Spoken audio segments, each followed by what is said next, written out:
Alrighty, this is number 2, test number 2. We are now going to open up Dirt Rally 2.0 once again. And we're going to do the same thing I just did on my earlier stream. We're going to do a time trial. We're going to do it on this particular course. And, gosh, you better let me pick a car. Okay, good, because I'm not using the car I used last time. It was a disaster vehicle. Generally, I'm not too picky about the cars, but I'm not familiar with half of these cars. You know, I mean, like, here we are. That looks kind of familiar. So I may stick with something like this. Maybe just something like a nice Subaru Impreza. They're always fun. What's this X button do?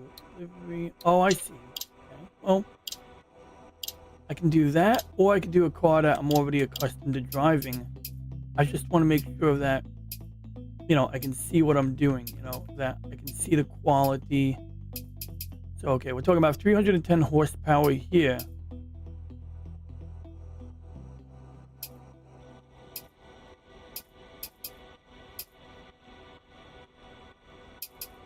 All right, I might regret this, but we're going to try it out anyway. Wait, it's not letting me select it. Okay, let's try that again. In fact, we'll pick the green. What? Okay. I hit confirm.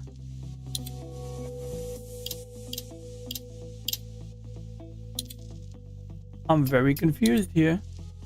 We're going to get out. We're going to go back in. Might even try the Rockies. Okay, Mount Kanye. Huh. All right. I'm sure I'm doing something wrong here, but I don't know what. We're just going to break out of that. And we'll do a quick free roam, I guess. I'm not really crazy about this, but I can find a car that I'm familiar with.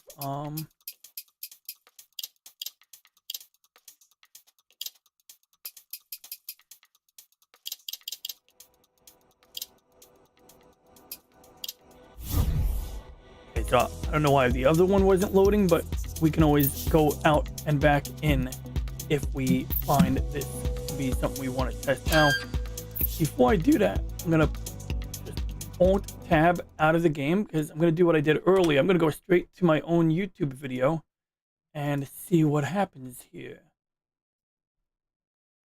Oh, cool. The so-called dark journalist is on. Now, I shouldn't be talking about this right now, but yeah, no, I shouldn't be talking about this. I do have some interesting questions about the dark journalist, but this is not the type of stream to talk about it. Well, let's talk about dark journalist. This guy up here on the top right left, that is dark journalist, and he's kind of interesting. I mean, like, he tells an interesting story. He weaves a nice little narrative. I don't know if I trust the guy, however, and you know, sometimes it's like very interesting stuff, but it's like for somebody who gains enough traction, you would think you would find something negative about them. I'm not saying that I want people saying negative things about them. I'm just saying that I think it's a good litmus test. If people are speaking ill of you, it's a good sign that you're flying over the target. And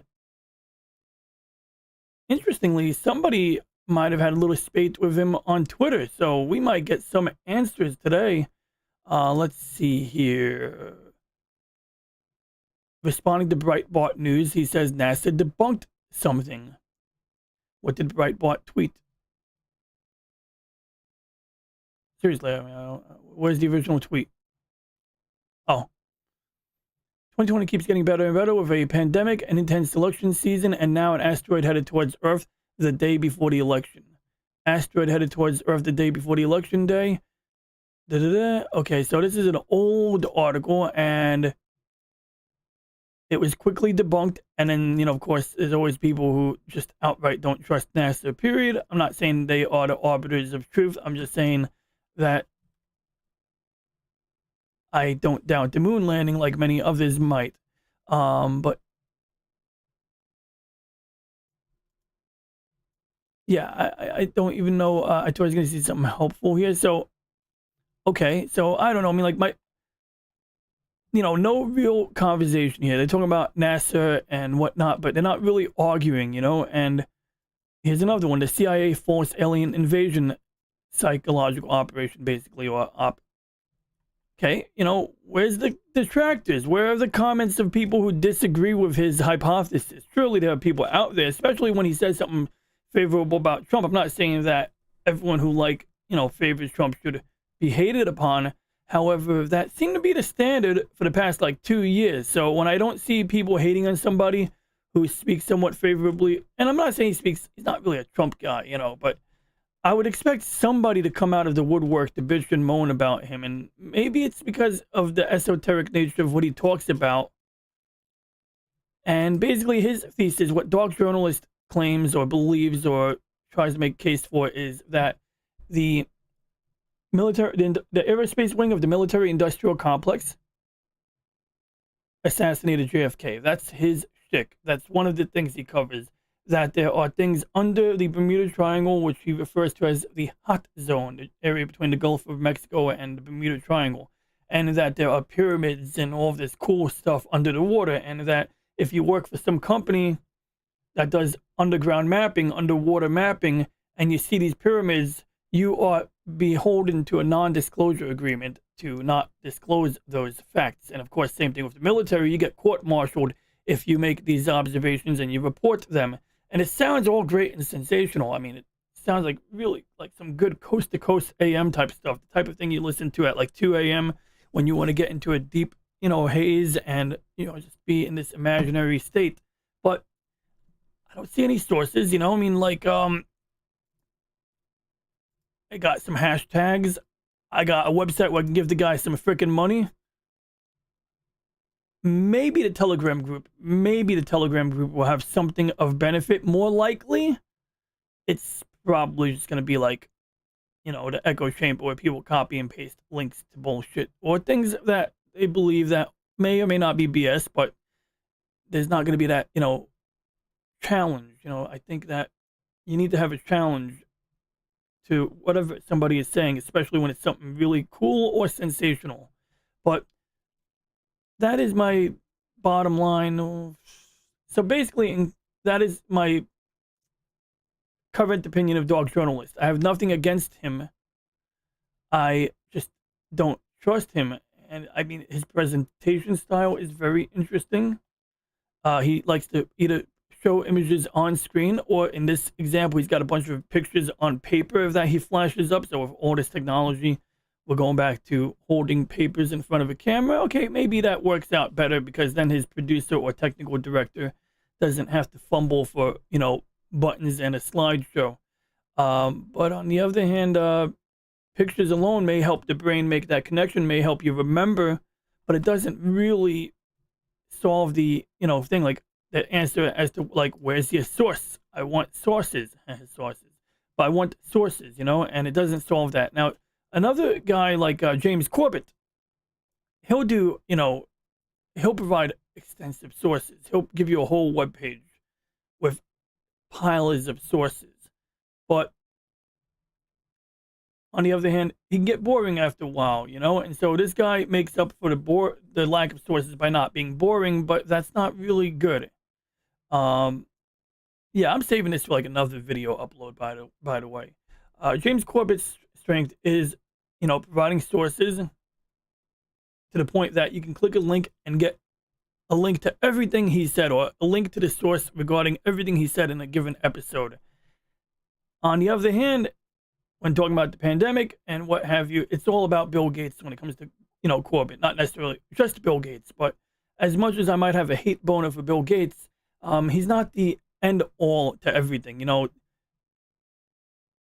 Exposing Bill Gates or simply convincing Bill Gates to stop being such an activist, so to speak, or whatever you want to call him, isn't going to solve the ills of the world. There will always be somebody else. And so there's something else that needs to give. There's something else that needs to budge. And it's not Bill Gates. We can, essentially there are other things that can be dealt with in this world that would neutralize any thing that we're concerned about coming from Bill Gates. And at the end of the day, you know, he can donate money,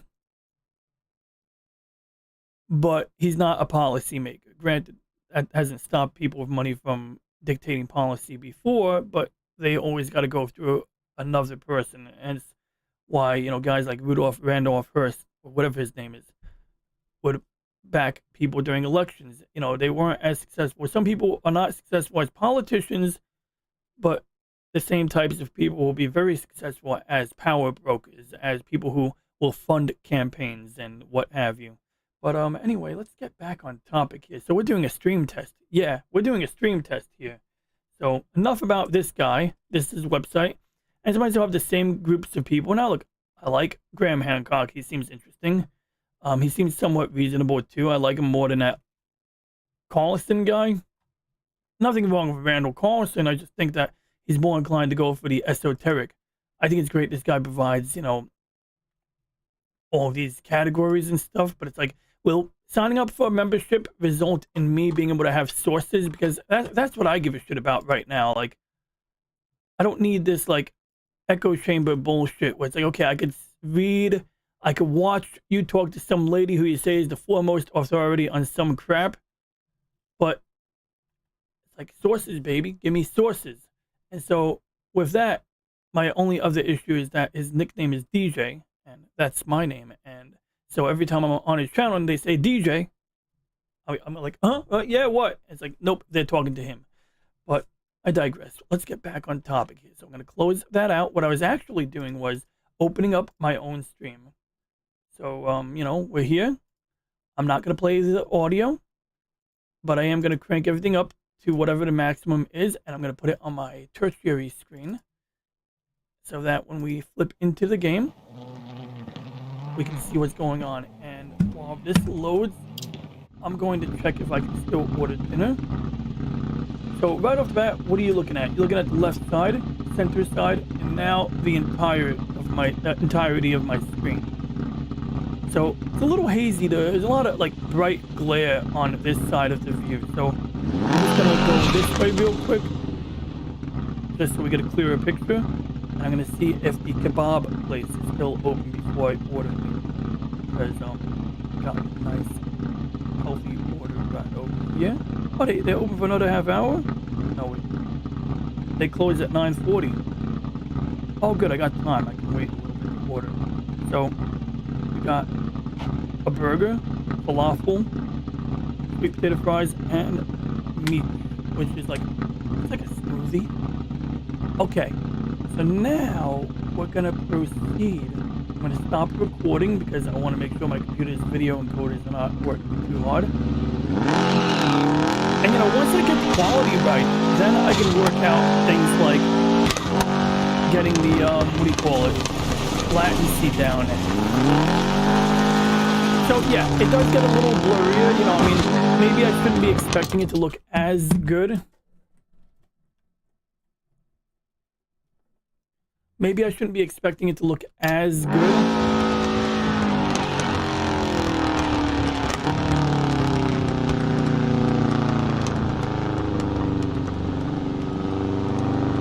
And this could be a function of downscaling, so I may be better off playing the game at a lower resolution. And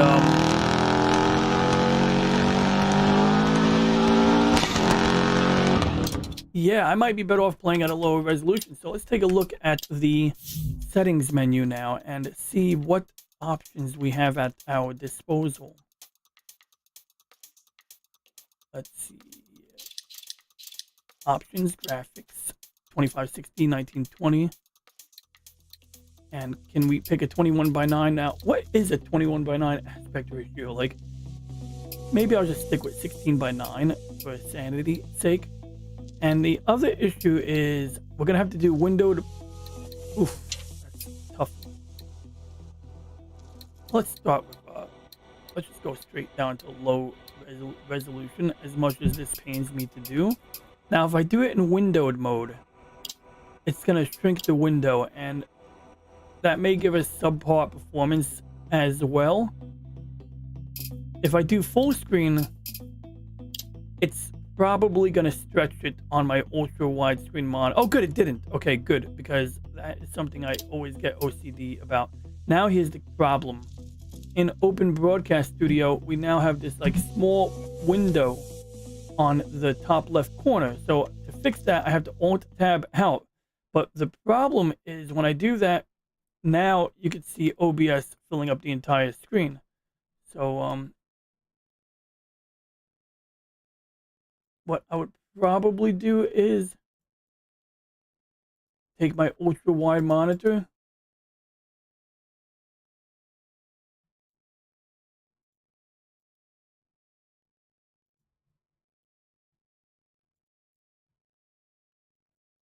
and duplicate it to fill up more of the screen. And I'm not even sure how this is going to work, to be honest. Like,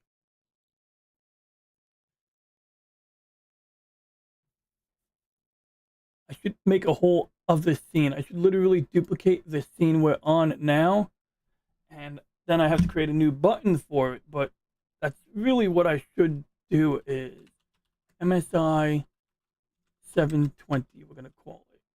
And then we're going to map it to my Stream Deck on one of the pages. So we can do maybe a button on the bottom right corner here. Surprisingly, my entire MSI folder is already full. I could probably eliminate something from it.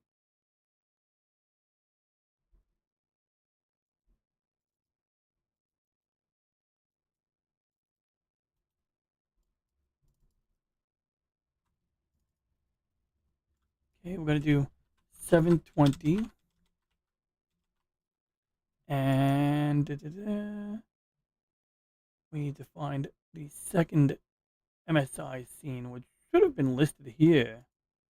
But it looks like the software wants to make. Oh, there we go. Okay, good.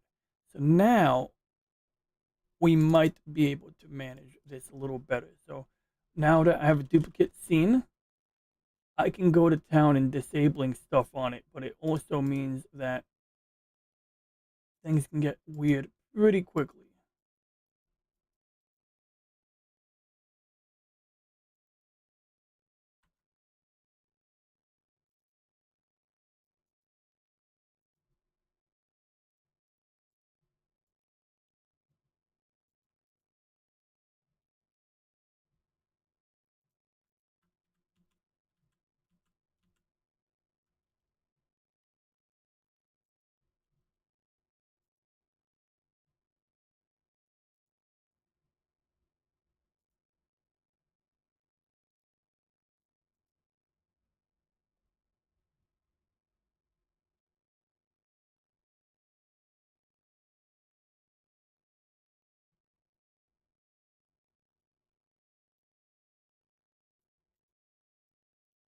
Okay, so now what we're gonna do is gonna be a little messy here, but we're gonna, whoops, I see what I did here. Actually, no, I don't see. Okay, so that's the screen. We're gonna definitely have to disable that webcam view, I think, as soon as I can find it.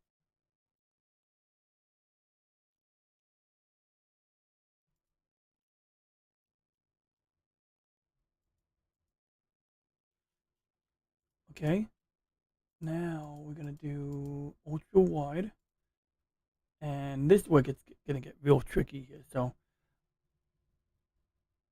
I need it to be like 200% size, and I think that will do the trick. But if I do 200% of the current resolution, I don't even know what that is. So we're gonna run it through the mathematics. So we're gonna do 1920 times 2 is like 20, 38, 40, okay. And then 810 is really the, well, that's easy to calculate anyway. So we're going to do 1840, 1840, and then 810 would be 1600 plus 20, 1620. And looks like this program is like, nope, Okay, good. There we go. So, yeah.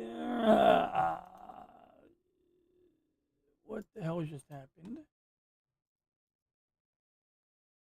Oh, I see what it did. It tried being proportionate. Okay, there we go. 3840 by 1620.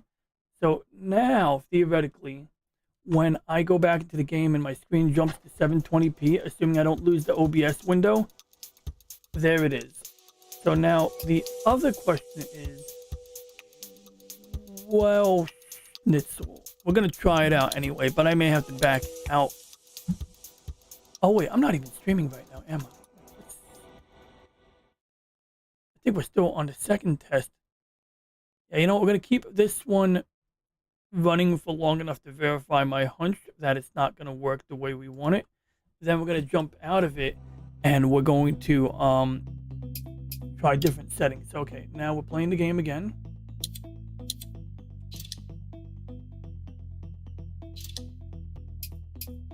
Looks like free roam was pretty straightforward before, so we're going to stick with that as our testing mode for now.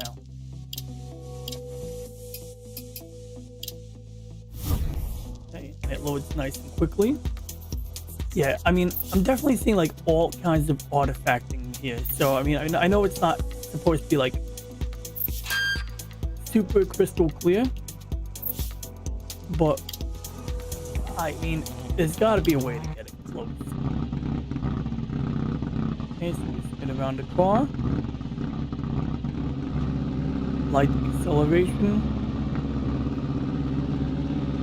Yeah, I definitely see the artifact.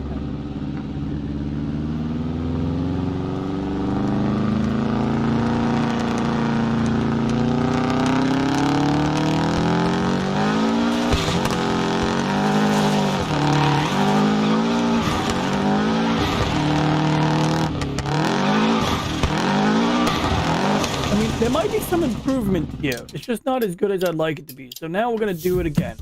We have the game settings good. We have the OBS settings basically where we need them to be in order for this to work. So really, now I just got to start another stream in order to get the game settings right. So that's going to be my task right now. Oh, cool. Alan Copeland, what's up, buddy? Hey, man, I'm about to kill the stream again and start it up again, because I'm doing a science project, and basically we're going to this time adjust our, I'll show you.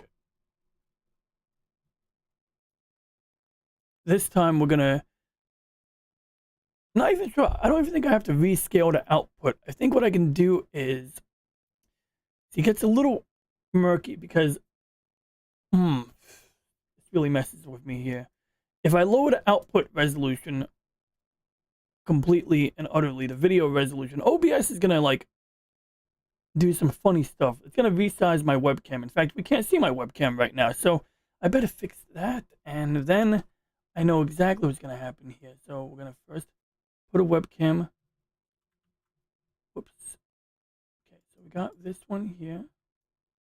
Okay, good. I'm over here. Now what's gonna happen is I'm gonna, stop the stream. Then I'm gonna lower the resolution of the canvas. Then I'm gonna have to like resize me, because the minute I lower my resolution, I'm gonna get huge. So I'll be back in a moment. New stream coming up in less than 5 minutes, probably quicker than that.